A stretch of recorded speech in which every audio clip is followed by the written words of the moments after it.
మిడి cover తో మీ మాతృత్వ కలలను సాకారం చేసుకోండి. ఇప్పుడు IOI పై 50%, IVF పై 20,000 తగ్గింపు మరియు పొందండి ఉచిత కన్సల్టేషన్ తో పాటు ఫ్రీ అల్ట్రాసౌండ్ స్కానింగ్. మావోయిస్టులతో చర్చల అంశంలో కీలక పాత్ర పోషించాలని తెలంగాణ ప్రభుత్వం భావిస్తోందా? గత అనుభవాన్ని ఉపయోగించుకోవాలని అనుకుంటోందా? కానీ అసలు కాంగ్రెస్ ప్రభుత్వం చేసే ప్రతిపాదనల్ని కేంద్రంలోని బీజేపీ సర్కార్ అంగీకరిస్తుందా? ఇప్పటికే దూకుడు మీదున్న కేంద్ర బలగాలు వెనక్కి తగ్గుతాయా? ఆ విషయంలో జరుగుతున్న చర్చ ఏంటి? తెలంగాణ ప్రభుత్వం మావోయిస్టులతో చర్చల అంశాన్ని లీడ్ చేయాలని చూస్తోందా? కేంద్రం ఇప్పటికే ఏరివేతలో బిజీగా ఉంటే కాంగ్రెస్ ఇప్పుడు చర్చల మాట ఎందుకు మాట్లాడుతోంది? టార్గెట్ పెట్టి మరీ కేంద్ర బలగాలు మావోయిస్టులను ఏరిపారేస్తున్న క్రమంలో తెలంగాణ ప్రభుత్వ మాటలు చెవికెక్కుతాయా? కేంద్రం తగ్గుతుందా? గత అనుభవం అధిష్టానం పరిశీలనలో ఉందా? ప్రస్తుతం తెలంగాణ కాంగ్రెస్ నేతల మెదళ్లను తొలుస్తున్న ప్రశ్నలివి. ప్రస్తుతం కర్రెగుట్టల్లో యుద్ధ వాతావరణం ఉంది. మావోయిస్టులను కేంద్ర బలగాలు చుట్టుముట్టాయి. కూంబింగ్, ఎన్కౌంటర్స్ జరుగుతూనే ఉన్నాయి. ఇప్పుడు ఎంత పెద్ద వార్త బయటకు వస్తుందో అని అంతా అలర్ట్గా ఉన్న పరిస్థితి. ఈ స్థితిలో సీఎం రేవంత్తో భేటీ అయింది PS కమిటీ.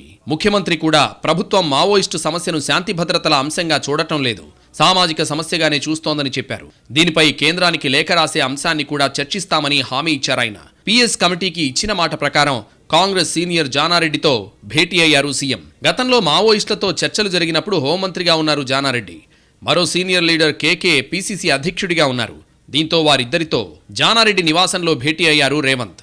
జానా అనుభవాలు పరిగణలోకి తీసుకున్నారు. అయితే మావోయిస్టుల అంశంలో ప్రభుత్వం కంటే పార్టీ పరంగా విధాన నిర్ణయం తీసుకోవాలి. దీంట్లో భాగంగా PS కమిటీ నుండి వచ్చిన ప్రతిపాదనలను అధిష్టానానికి పంపాలని నిర్ణయించారు.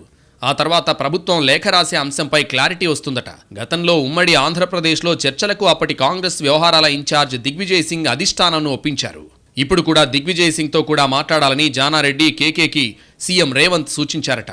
ఇంతవరకు బాగానే ఉంది, కానీ ఈ విషయంలో కేంద్రం సానుకూలంగా ఉంటుందా అన్నది మెయిన్ క్వశ్చన్.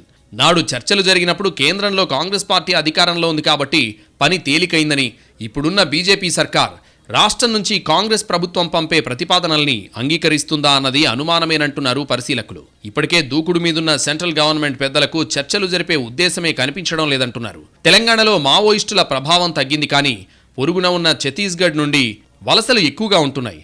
కాబట్టి తెలంగాణలో కూడా మావోయిస్టు ఏరివేతపై ఫోకస్ చేసింది కేంద్రం. రాష్ట్ర ప్రభుత్వం అయితే సానుకూలంగా చర్చలు జరపాలనే ఒత్తిడిని పెంచాలని ఆలోచనకైతే వచ్చినట్టు తెలుస్తోంది. తర్వాత ఏం జరుగుతుందనేది చూడాలంటున్నారు పరిశీలకులు.